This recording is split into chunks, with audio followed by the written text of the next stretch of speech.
Let's not forget this one.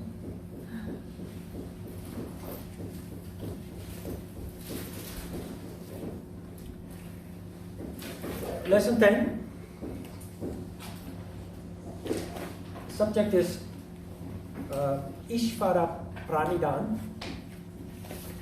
But before we get there, I'd like to draw your attention to this in relation to self-study. I found this on Facebook one day and I thought, how appropriate.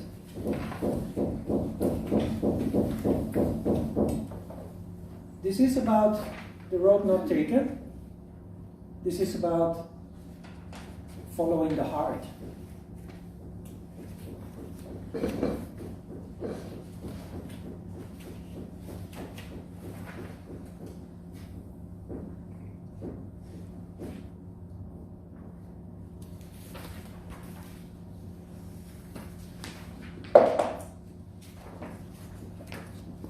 Purpose. What is the purpose? What is purpose? Purpose is only purpose if you can do something with heart and soul, without any conflict, without any resistance. Something that feels like home. That starts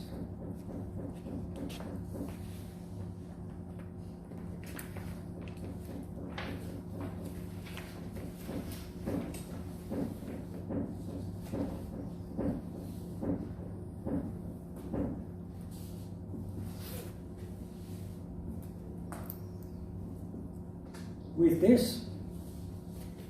You love it. Do you love your work? Do you love your partner? Kidding. Do you love your hobby? Hobby often is very different from work. To compensate for the job that we don't like, that we don't love, we have a hobby that we like. We pursue something with heart and soul in our free time. If you really do something with heart and soul, something interesting happens.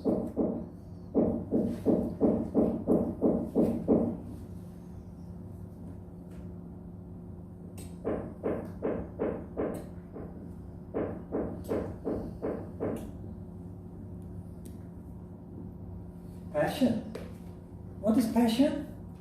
Your heart. Enthusiasm. Engagement. When you engage in issues that you don't like, what you have been told to do. Remember Yubin, the poor girl that her father wanted to become a ski professional, national representative. She did what her dad commanded her to do and it killed her. Not literally yet, maybe. I don't know how she is these days. But it totally destroyed her. Very sad. But when she went on her way to school after the yoga class, very happy. I look at it from a yoga point of view as energy. Passion. Clearly she was passionate about going to school, studying. Her father should stimulate that, and maybe she wants to become a teacher. Passion. When you do something with passion, you don't do it superficially, you do it very detailed. When you do it very detailed, you become a specialist. You become an expert.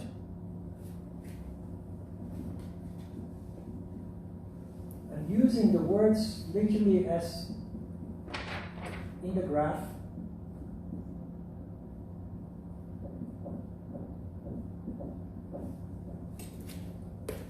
What you do, you are great at it. Many people do the same. You are the only one that does it with heart and soul. You stick out. You are different from all those others that do it. And people notice.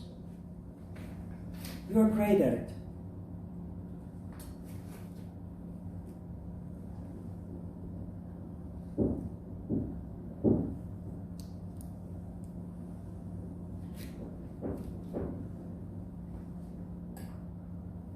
Passion, mission, mission.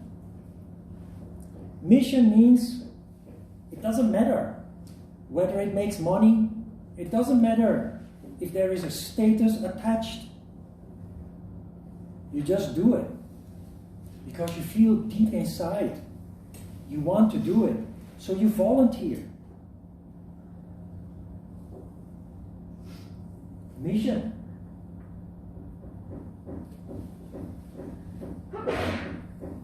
Bless you.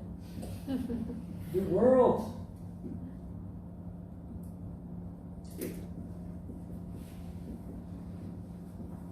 needs it. The world needs you. You really want to make a difference? Do it with heart and soul. As a mission. That's totally different from just going to your daily job and just going through the motions because your boss asked you to do that.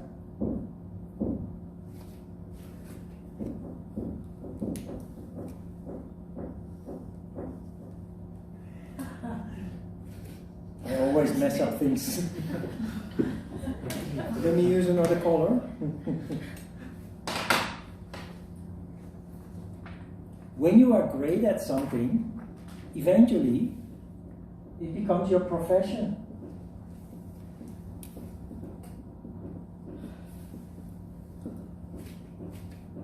Profession. You can apply this to me as a yoga teacher. It's both a passion and a mission. A passion, I love what I do. A mission because I want to make a difference. I want to make this world a better place, even one small drop in the ocean.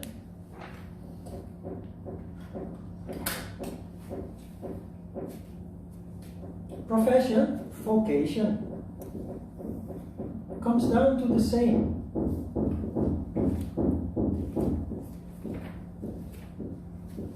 And now the best part. You have trusted yourself, followed your heart, had the courage to go through all those difficulties and all those people telling you to live a normal life and get a normal job. Now comes the good part. In the end,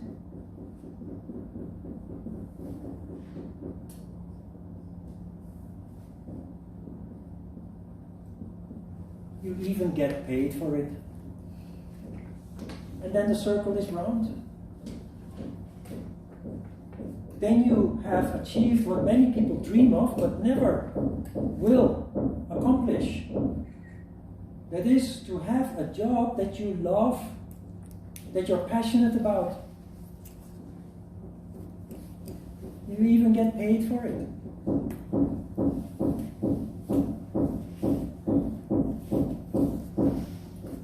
Sorry for the mess.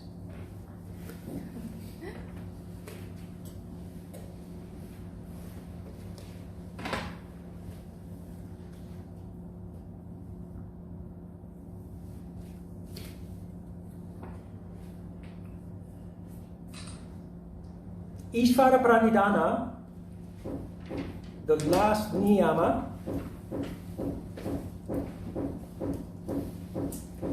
Ishvara means God. As a result of this Niyama, people who do not understand yoga think that yoga is a religion.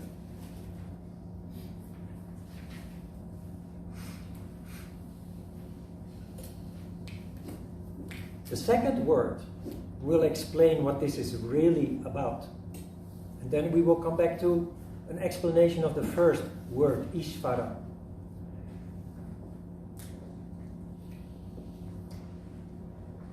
Pranidhana, in the word Pranidhana, you see the word prana.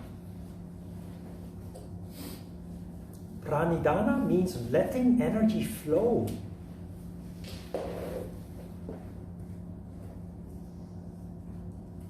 Why does energy stop flowing?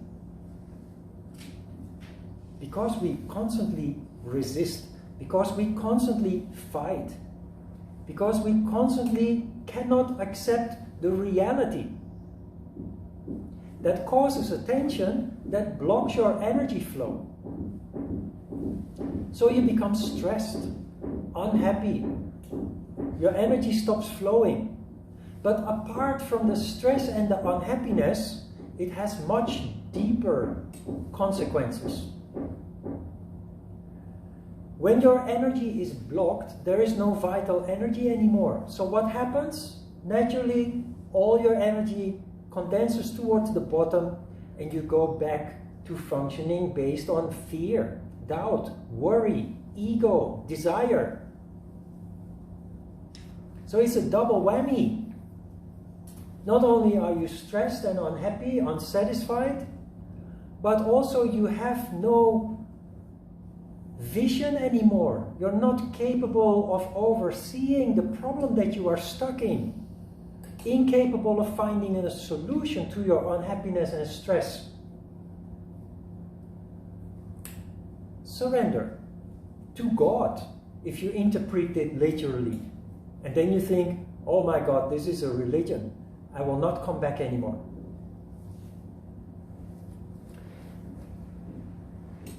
God, throughout the centuries, people have distorted the meaning and abused the meaning of the concept of God. That is explaining why the world is divided into dogmatic religions. Christianity, Islam, Hinduism. And some of these religions even base their use of violence on their God. A total distortion of what, in the first place, all this was about. To explain God properly, that is not so easy.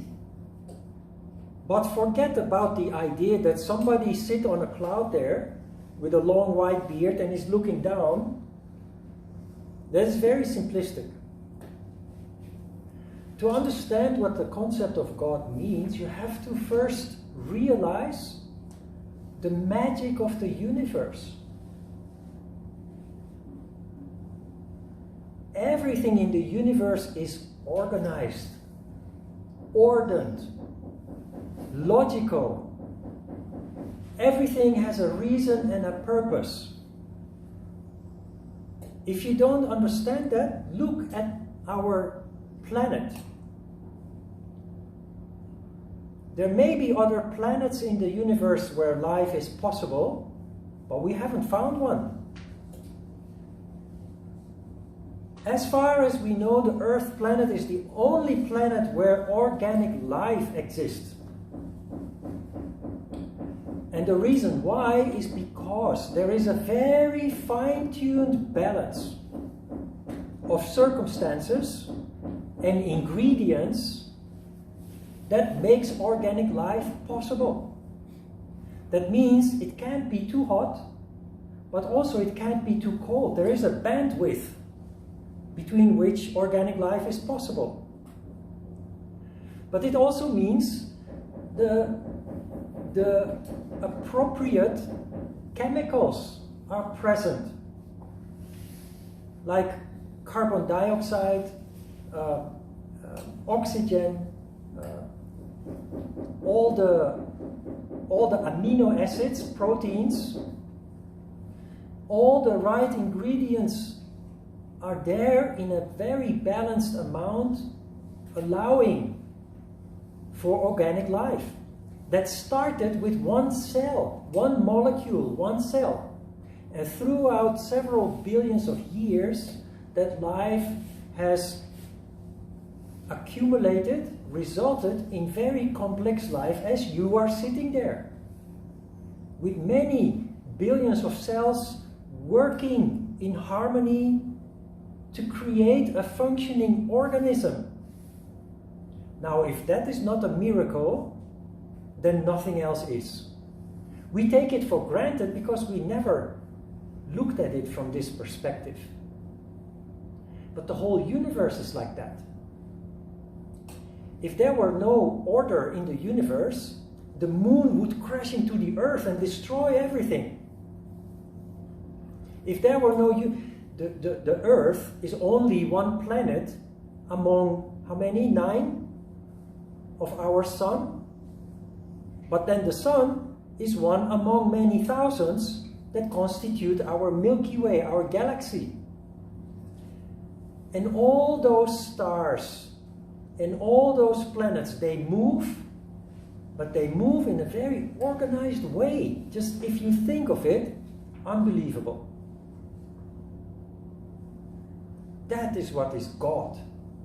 It is that underlying consciousness and intelligence that keeps it all together and allows it to function as one big body.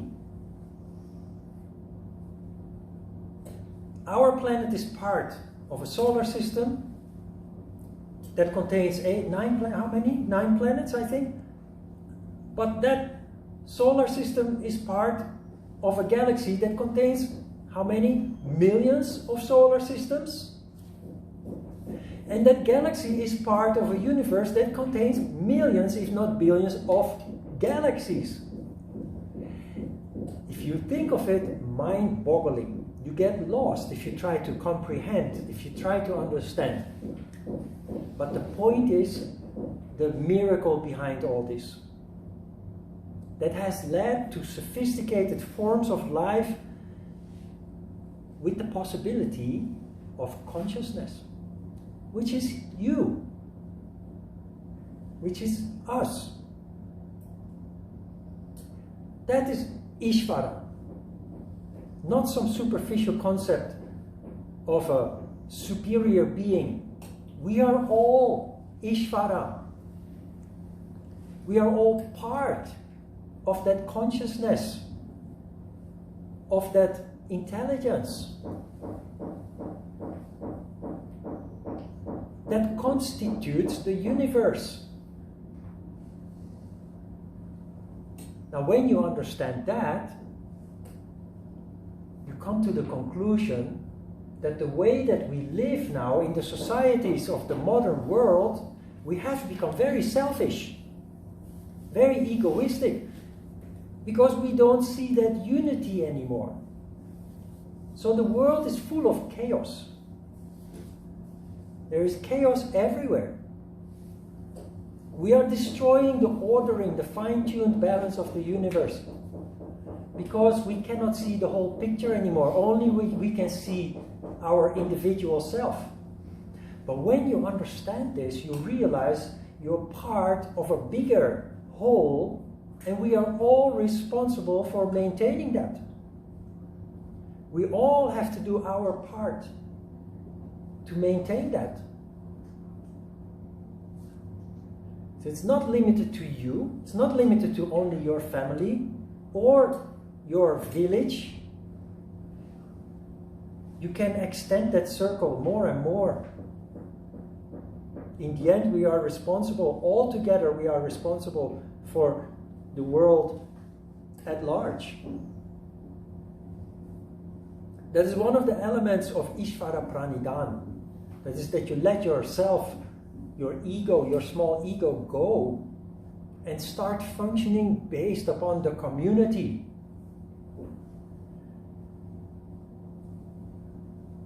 You know,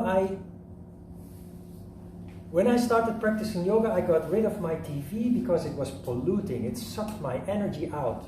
After a couple of years, however, I started watching TV again, but very selectively. I watch the news. it's important to stay informed what is happening around the world, because that gives you part of your insights. Human functioning, the law of cause and effect, documentaries, and because I like martial arts, I watch UFC. That is just a hobby, but not so important. I hear people being interviewed. There are many wonderful people, enlightened people. But I hear people being interviewed. They are part of an organization. Let's say the fire department. The fire department is very busy dealing with a big fire. Or Australia, past couple of months, they had huge bushfires. So there comes this one person representing thousands of people that are battling the fire, and he says, I did this and I implemented that and I this and this and that. And it always makes me cringe. Because the appropriate way to talk about what is happening and how there is being dealt with is to speak with we, to speak as a representative of the whole community that is battling this problem. If you, in such a situation where there are many people you depend on for the work that you are doing, and you constantly speak about, I did this and I did that and I implemented so and so, only ego is important. Only you care about getting admiration from the people that are watching the news. Look at me, I did. And there are thousands of people. As a yogi, you cannot do that anymore. Or, if you can, still, you shouldn't do that anymore. Ishvara Pranidhana is going out from the point of view that alone, you are nothing. I am nothing alone.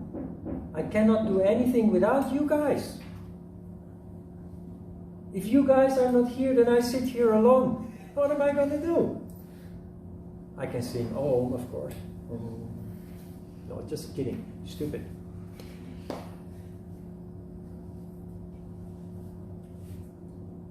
There are yogis or other leaders, teachers that construct a very nice platform for themselves. Some even build a throne on which they sit.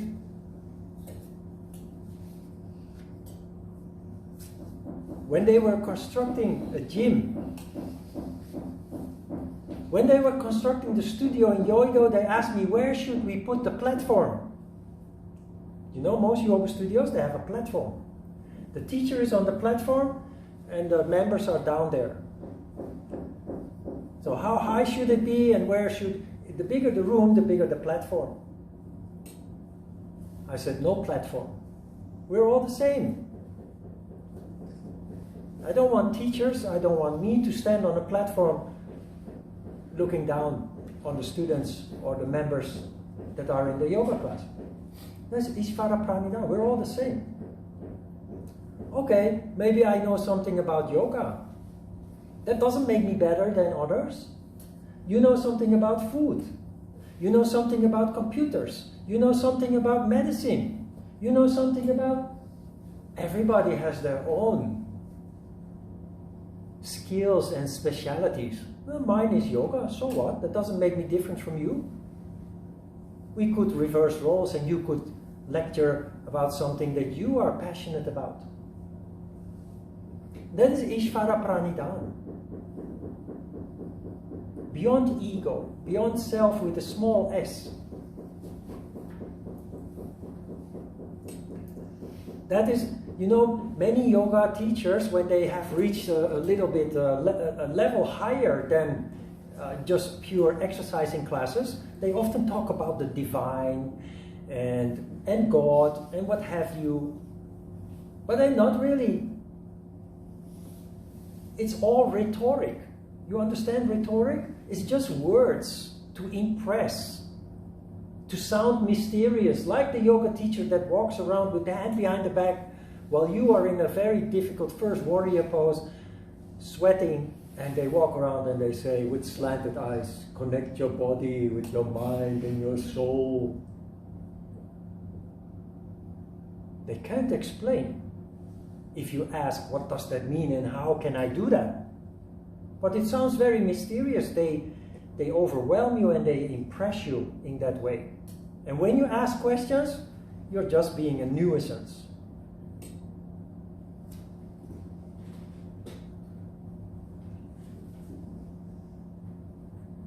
The real divine is in your heart, is in the universe. It's you and me being brothers and sisters, connected, all feeling the same pain and the same joy as a result of what happens in our lives. That is a realization part of Ishvara Pranidhana. That's one thing. Another very important element is what I have tried to refer to several times already, that is acceptance. Accept things as they are. Why is this important? Because there are many things that happen in life that we are not satisfied about, that we are not happy about. The human reaction, instinctive reaction, is to resist, to fight, to get angry, to get stressed. But we know now that blocks energy, valuable energy that keeps our higher characteristics alive. You're poisoning yourself from inside if you allow that to happen. Now that I have explained what Ishvara means, what God means, you can see that because there is an undeniable logic in the universe, and that includes this earth, and that includes you and me, that means inevitably that the conclusion is that whatever happens, whatever is designed to be like that. That is a difficult story when you talk about violence. That is a difficult story when you talk about war, famine, and what have you. But it's only because of ego that we react to things like that in an emotional way. In combination with what we learned this morning, you now understand that everything is designed not to make you miserable, but to make you grow. Based on learning, based on drawing conclusions. You undergo your suffering not passively anymore. First of all, you accept it. You say, well, if this is happening, there must be a reason. I can't see it yet, but from now on, I know. Nothing without reason, nothing without purpose. So let's try to figure out what it is that this is trying to teach me. That is Ishvara Pranidhana. As long as we fight and resist and not accept, we only make things worse because we block the energy from flowing, pranidhana. The moment that we let go, the moment that we surrender, energy starts to flow and your point of view changes. Because energy is allowed to flow, you are able to look at things from a higher perspective, from a perspective detached from your ego. And there you see a pattern.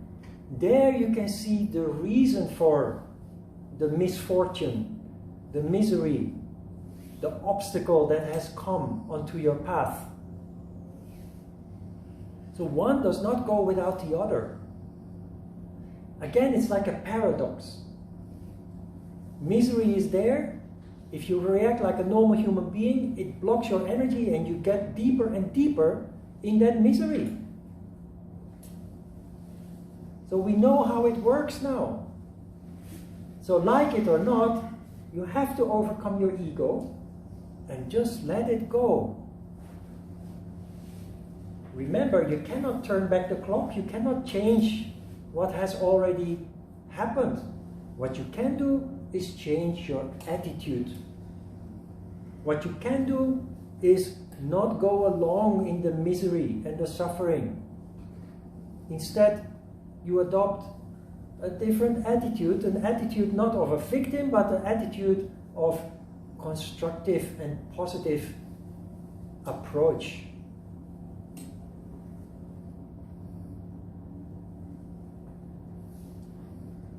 Ishvara Pranidhana is often translated in English either surrender, which makes sense, or surrender to God, which makes sense if it's properly explained, but doesn't make sense if it ends up in dogmatic ways of some kind of superficial God that is up there. You know, when I started teaching yoga, there was very little yoga in Korea. That was just before yoga became popular, 1997, 1998. I was approached by the Indian embassy. The wife of the Indian ambassador contacted me and asked me to teach yoga to her and other diplomats' wives, at the Indian embassy residence in the high on the hill in Itaewon. So while I had the interview with her, I'm a stubborn yogi, so I want to know what's going on. I said, Miss Ambassador,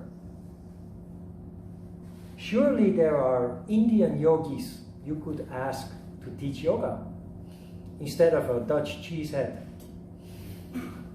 You know what her answer was? She said, I talked with some Indian yogis.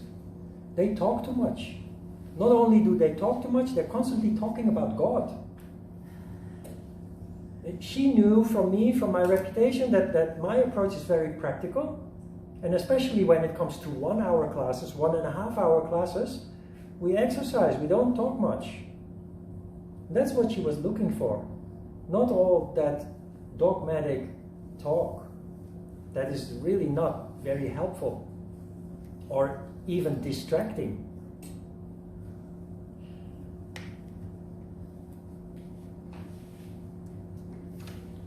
Ishvara Pranidhana. Start with small things. What is one of the biggest issues these days? It's pollution, right? I walk on the riverside, it's a little bit windy, and I see plastic flying around. Sometimes I let it go, sometimes I pick it up and I put it in my pocket, and the closest trash can, I throw it away. And people say, what the hell is that? What are you doing? Yeah, just, if I don't pick it up, it will blow into the river. In the river, it ends up in the ocean, and next day you see an article in the newspaper that fish are dying because they eat too much plastic. The circle is round. It's just a small act, but it's acknowledging that we are part of the whole and we are all responsible for that pollution. We can blame other people for the pollution. We can blame the people that have dropped the plastic in the park. But that really doesn't help anything. What really helps is when you can do something about it, then do it. It doesn't mean that I pick up the trash everywhere. I better change my job. I can work for the government and become a trash picker. But sometimes I see things flying around. I already see it's going to end up in the river. I pick it up. That's a small example. The animal shelter where Babi came from, where Pada also came from, they have many volunteers working there. And I know because one of those volunteers was very concerned about Pada when Pada ran away and spent three months outside in the park. So she came to visit, and once Pada was with me, she wanted to confirm that he was in a good home, that he would not be abused or she was a volunteer. from Namyangju. She comes all the way to Sangamdong to walk the dogs, no pay. She came all the way from Namyangju to come to my house and just to check on Pada, to make sure that he's in a good home with a good owner.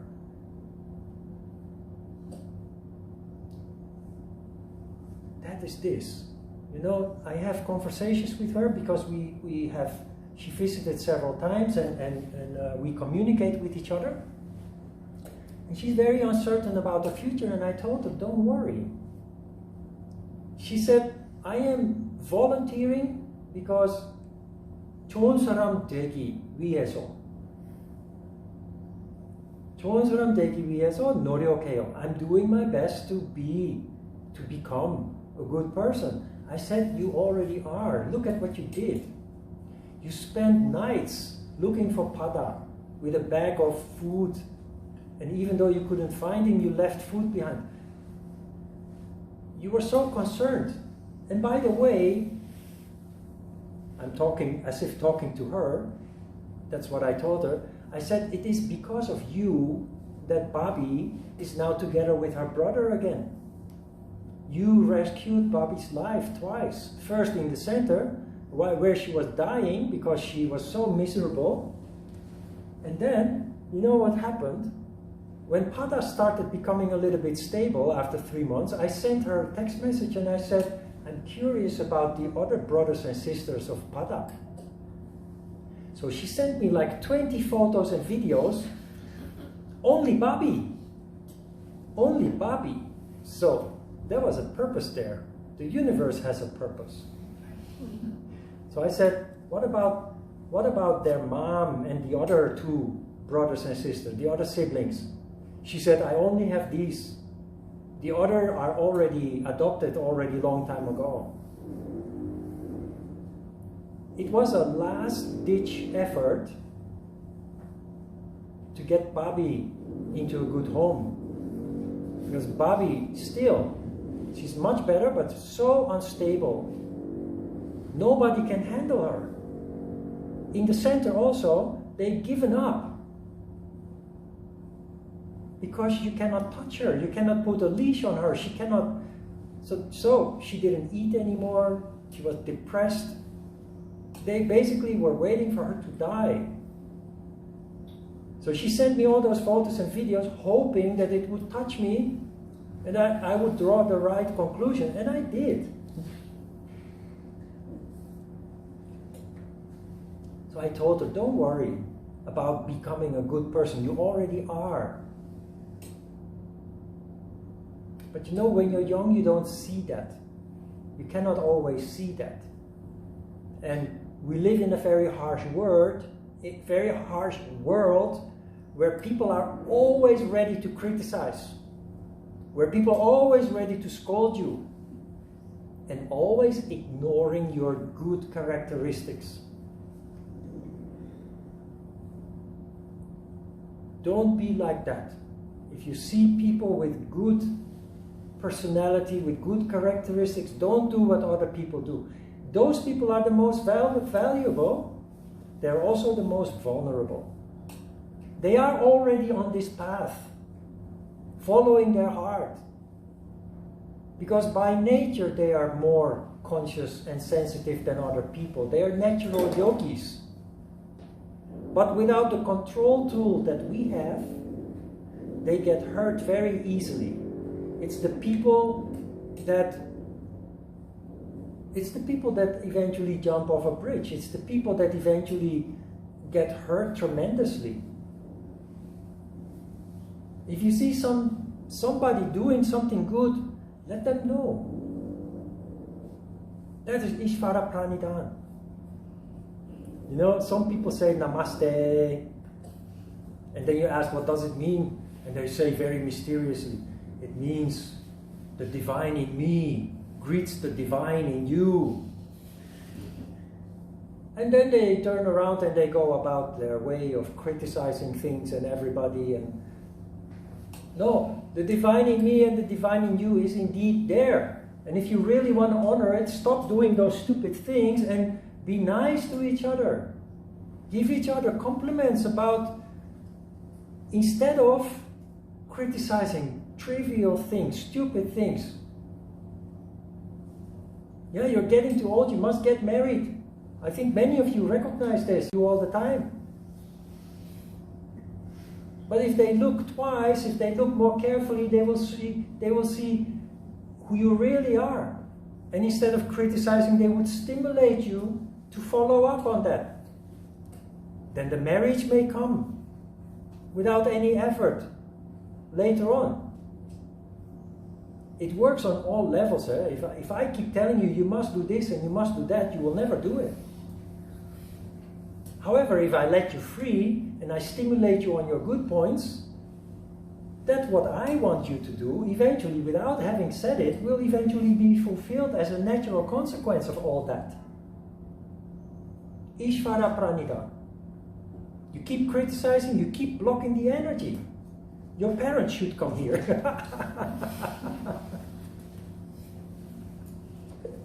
Where's my glasses?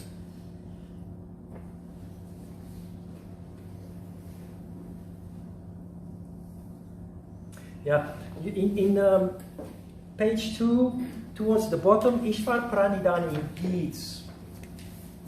I mentioned the word Dharma. Dharma, you know, there are temples in Seoul, they invite you to come to Dharma talk. But what is Dharma? Dharma is like karma in a way. Dharma is your heart's content. You know, que sera, sera, whatever will be, will be. That's Dharma.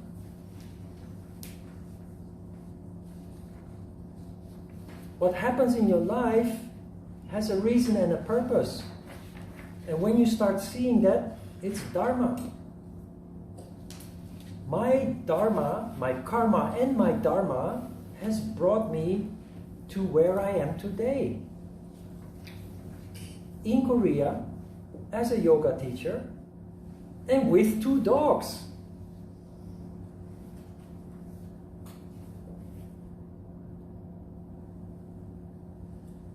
Dharma is unexpected.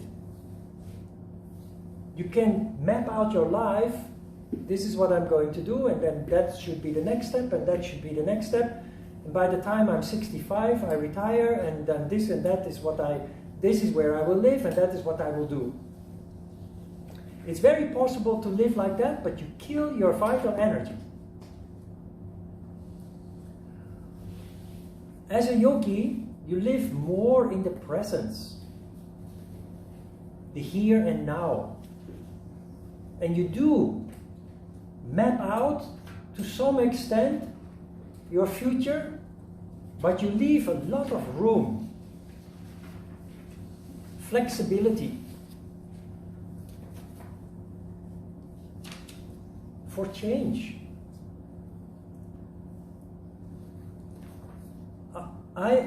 I had a dog, which was also a rescue dog, and she died when she was 15 years old, in the summer of 2018. That was very traumatic. She died the doctor refused to euthanize her, and it was the last day, and I said, man, can't you see she's dying, please? Then he said, okay, wait in the waiting room, then I will first help the customer who was first. And while I was waiting in the waiting room, she collapsed in my arm. Her heart stopped beating. So very, very, it was very traumatic to go like that. And I just thought, you know, I took care of her, I did what I could, but I don't want to have a dog anymore. Now, 6 months later, there was Baba. I could have stuck. This is what people normally do. You just say, no, no, no, no. I vowed never to have a dog anymore. But it's Dharma. It is no coincidence that Pada showed up at that time. Because if he had showed up 1 year earlier, while I was still taking care of my other dog, that would have been impossible for me to help him.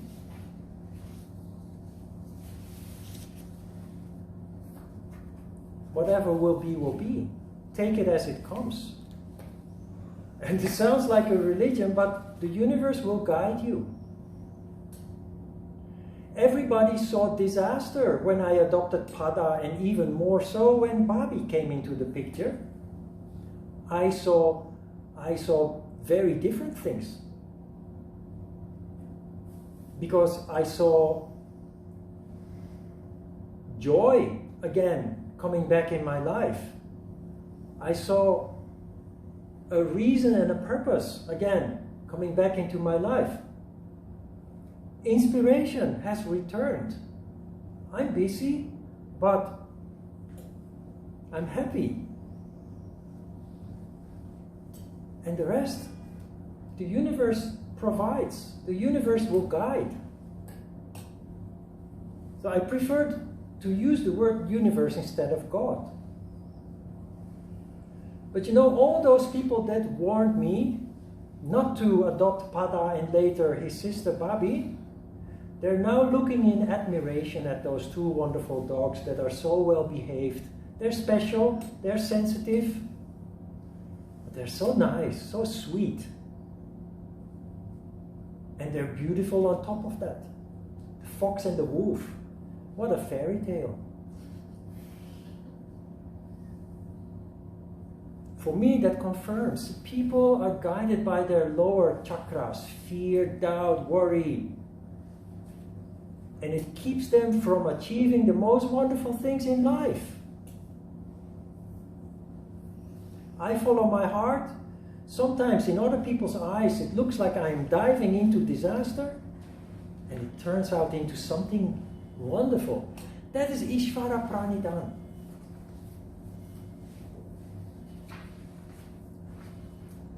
So I'm going to make your life more miserable in the way that I teach you,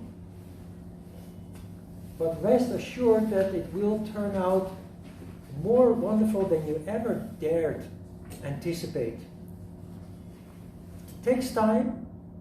You will be confronted with obstacles and challenges, and sometimes even just wanting to give it all up. Life will never be the same anymore, but it will be wonderful. Everything will start making sense.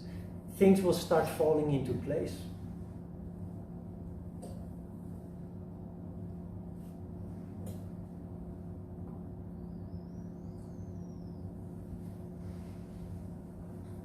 You understand a little bit Ishvara Pranidhana? Surrender to the Most High. Surrender to the miracle that is, that we are. Have you ever honestly contemplated on the logic, no, the miracle that it is that you are alive? Organic life started with one cell. There are still organisms that exist out of one cell. You can see them only with a microscope. Your body is like a universe with many solar systems, galaxies, billions of cells, not just cells. Each and every cell has a different function. There is a cluster of cells that is your liver, that filters your blood. Those cells cannot fulfill the function of a heart. So there is another cluster of cells that pumps the blood around.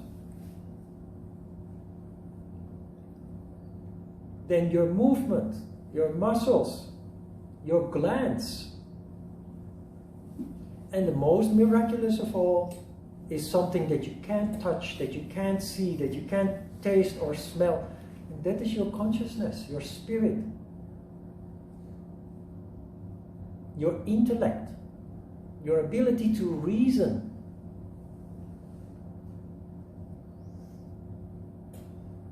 If you honestly contemplate on that, there you have Ishvara Pranidhana. You cannot but be in awe of that miracle. Do not worship. Do not build an altar in your house with a Buddha statue or another Maria, or there is a reason why holy books tell you not to worship false deities, false statues. You shouldn't worship anything and anybody. Because you are part of the divine. Maybe you need a Buddha statue to be reminded of that, but that is what illiterate people did in the past. As a smart, sophisticated, intellectual human being, it's not in the statue, it's in your heart. Don't look up to anybody. You can admire somebody who's very enlightened. I admired very much President Obama. 8 years of presidency, no scandal. He created harmony around the world as much as he could, restoring all the damage caused by the administration that was before him. We're in the same situation again. Chaos, conflict. And the next president is supposed to clean it all up again. Obama, I really like to listen to him. Because if he made a decision that seemed controversial, he would always come out and explain. And if you listen to his reasoning, you could feel that he had given it a very deep thought and looked at it from every angle possible. And you could not argue with his reasoning. Admire, but don't worship. Nobody is worth to be worshipped. And don't forget yourself. You are just as valuable and as divine as everybody else, anybody else. And nobody is worth. If people demand to be worshipped, like sitting on a throne, or demanding respect because of authority or hierarchy, run away as fast as you can. As a yogi, you don't belong in such kind of organization or with such kind of people.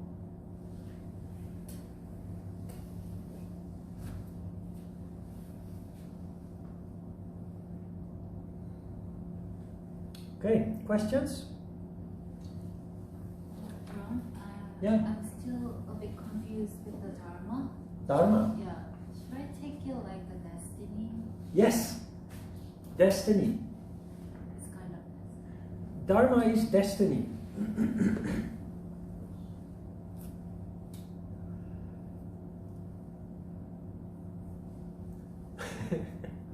I feel a little bit foolish talking about my dogs all the time, but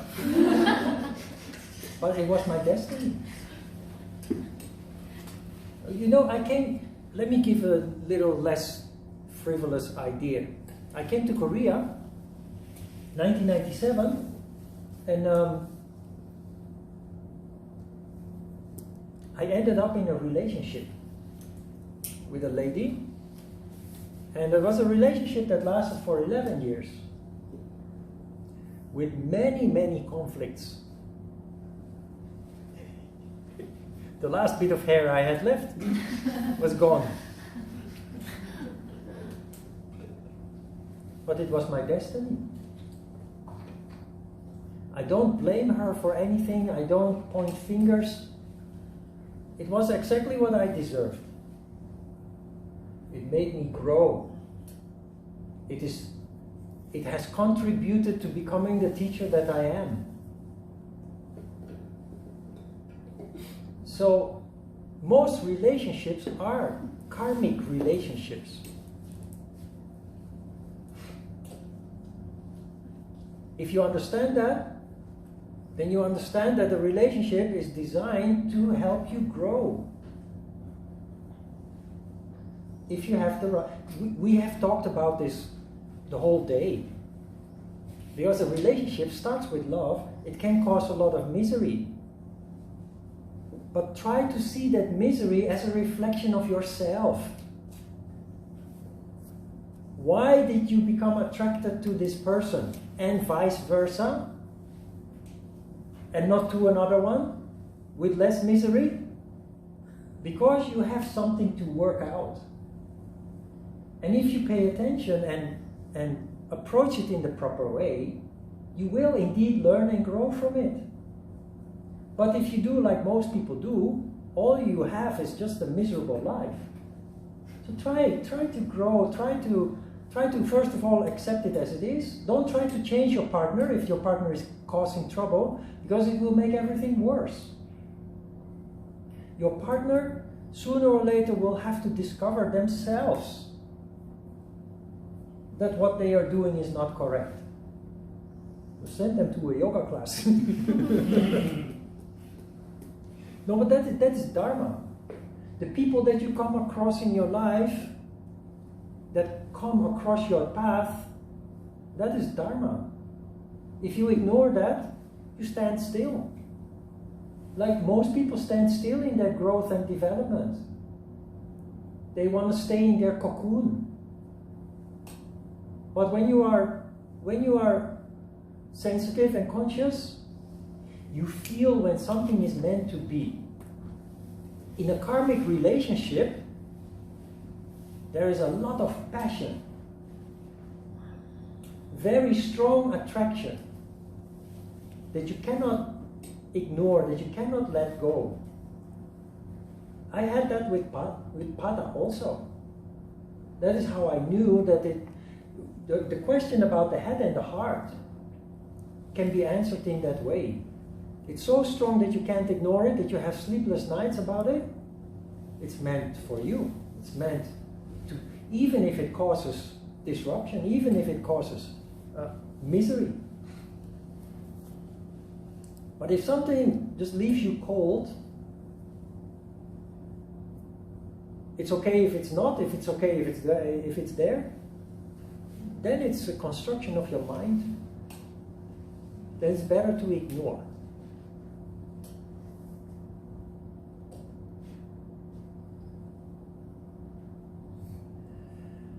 The fact that you are here, that is your Dharma. And if one of the students, it hasn't happened yet, if one of the students causes trouble to me, that is my Dharma. It sometimes happens.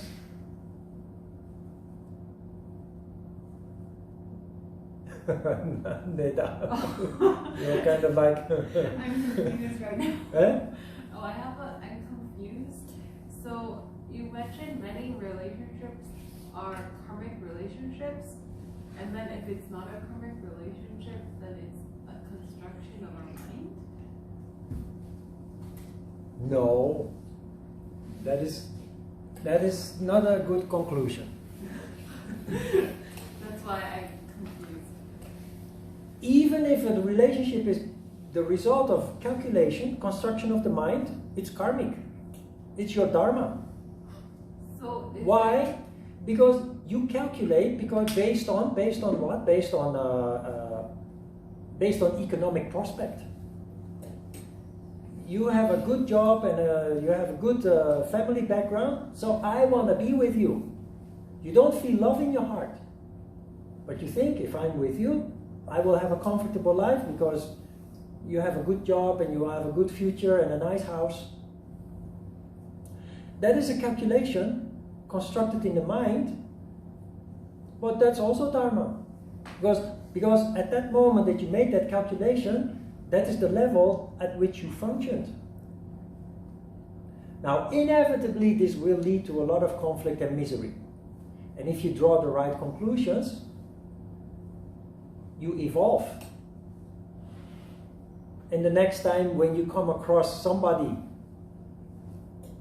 you already see the mistake you are going to make by starting to calculate. And you say, no, no, no.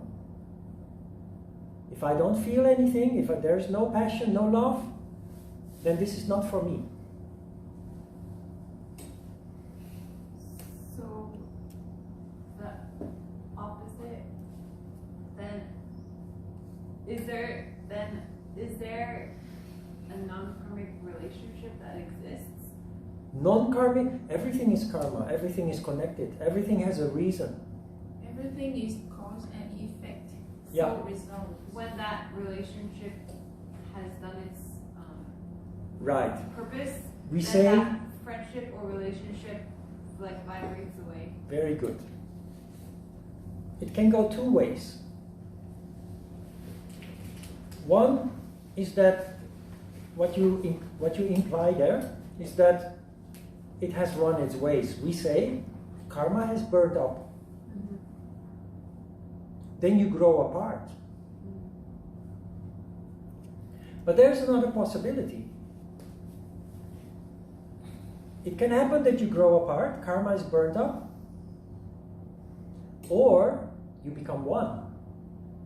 And the ideal relationship is that eventually you become one. You communicate with each other even without talking, because you feel each other's soul. You feel each other's energy, vibration, intention. That is the ideal. And many old couples that have been together 60, 70 years, you can see this, you can recognize this. They have become one, they're very harmonious. They speak with one voice, they have one opinion about everything. That is the ideal. So when you're in a relation, you have to do effort to come to that point where you become one. But you cannot do it alone. Both must be on the same page. And that is where it goes wrong. If the other does not want to be on the same page or just doesn't understand, and you are doing a lot of effort to try to become one more and more, making compromises and, trying to understand the other points of view, then at some point the irritation grows and the gap becomes bigger. Then out of ulterior motive, out of economic motives, some people stay together. And you basically just live separate lives under the same roof. You tolerate each other. But you don't care about each other anymore. That is very sad.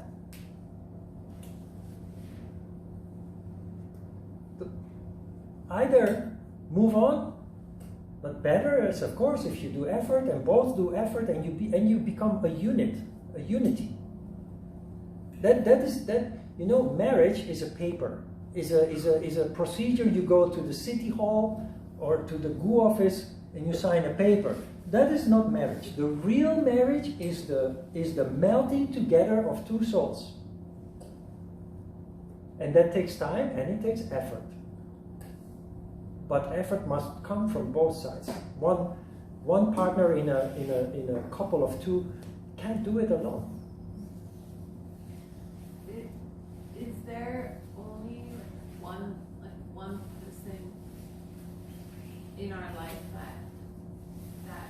that we can make this unity with, or are there a number of people in our lives that have potential for the unity?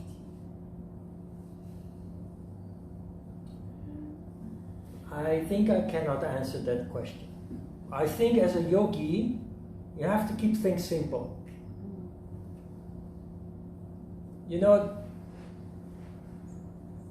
Male yoga teachers are not so common.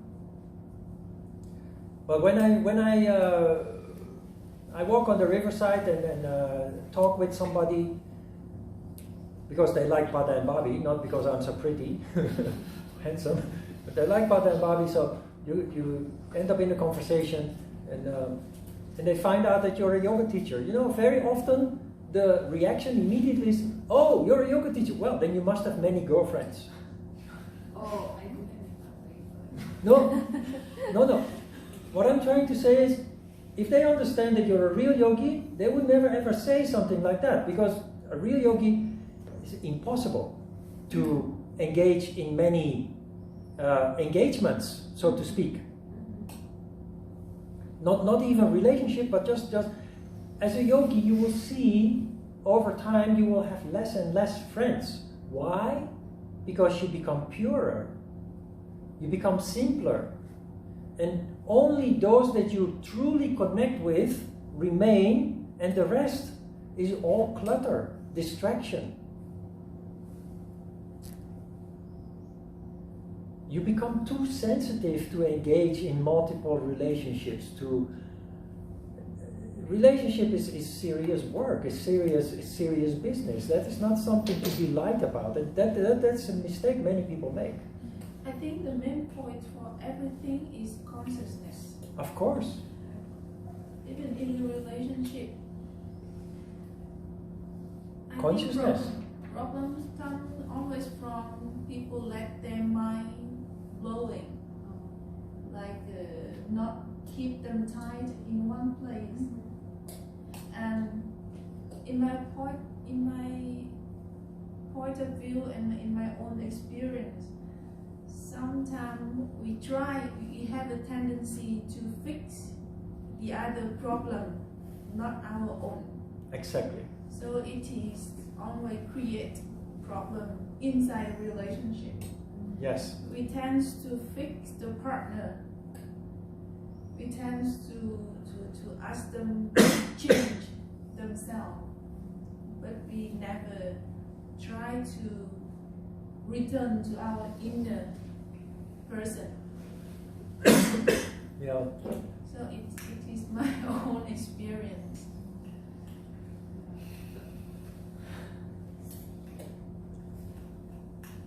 If there's like It's very complex, but we're straying into another field. We will talk about unconditional love when we discuss the heart chakra. But relationship is very complex, and one of the big spoilers in relationship is expectation. Yes. You expect me to behave like this and that. You expect me to say this and that. And when I don't, you're disappointed and you start a fight. That requires a lot of maturity to overcome that and not engage in that kind of behavior, because, you know, the relationship that I mentioned at the end of Hyunjin's question ended because my partner was very suspicious. I have nothing to hide. So she can access my phone, she can access my computer, my email, everything. But if you have a suspicious mind, you interpret things based on that template. And even if there's nothing there, you find something. But try to understand this from a human point of view. It is her fear of losing me that caused the jealousy, the suspicion, and it actually led exactly to that happening what she feared. And it happened several times, and in the end, I said, okay, now, if you don't stop behaving like this, I never scream or shout or fight. I'm calm, rational. Look, this happened before, and so, and it's... If I leave this time, I will not turn back anymore. I will not come back anymore. It got worse and worse. I agree with you in the terms of expectation. If we live with many expectations, even with doing yoga, if we practice with much more expectation, maybe it comes to violent ourselves. Yeah. So Expectation. Be realistic in expectations, and what you said. You know, relationship is very complex. So what you said before, that we try to change our partner and those kind of things. it's instinct. Yeah? It's not higher insight, because higher insight tells us that it works counterproductive. If only you remind yourself of the fact that it's counterproductive, then you know that you must control yourself, not give in to that lower instinct. Look, Ishvara Pranidhana is surrender. That also means when you're in a relationship and your partner is promiscuous, well, apparently it's meant to be. But it also means that you don't have to accept it. It means that it may be the end of the relationship. That is what I learned from life.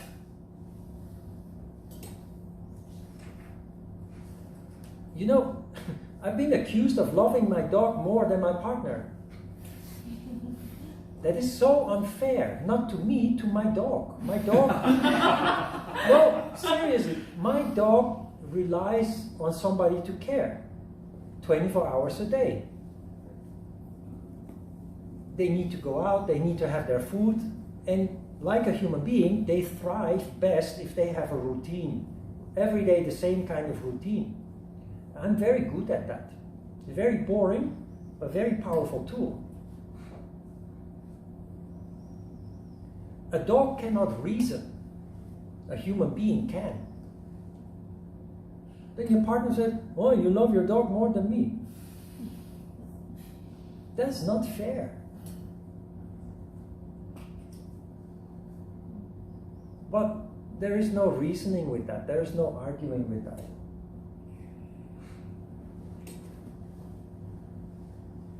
Everybody lives their own dharma.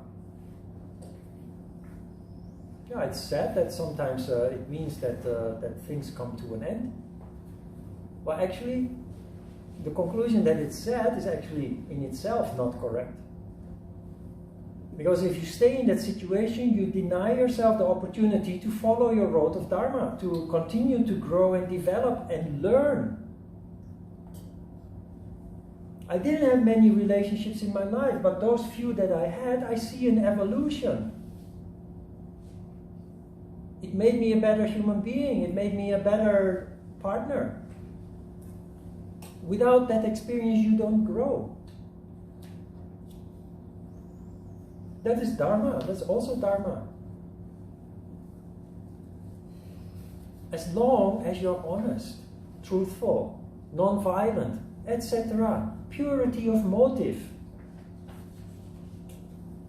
I've never blamed my partner for anything. It is me that came to Korea and our paths crossed, and we both felt the same attraction and passion, which meant that we both grew from that situation. We both learned, evolved, grew, developed.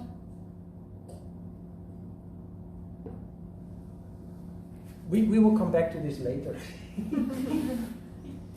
You know, the thing, what I noticed in my life as a yogi, I told you maybe at the introduction workshop that for me being a yogi is not a job. What I do here, that is me. It's not that outside in my private life I'm a totally different person. So when I'm in a relationship, I empower the person next to me. That person develops insight and consciousness that wasn't there yet. But I noticed, in the end, it turns around and comes back to you. In the end, they use the empowerment against you. The relationships that I had, same pattern. They look up to you for your wisdom and your insight.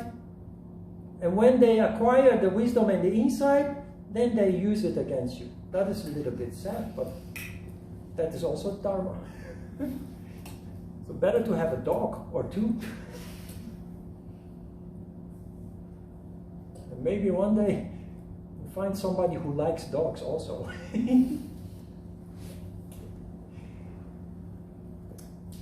Let's It's have a, Dharma again. everything is Dharma. No, especially if you're a yogi, if you're sensitive, it becomes increasingly difficult to not live your Dharma.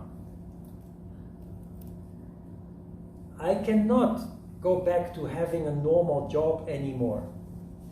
I would die. First spiritually, but then literally.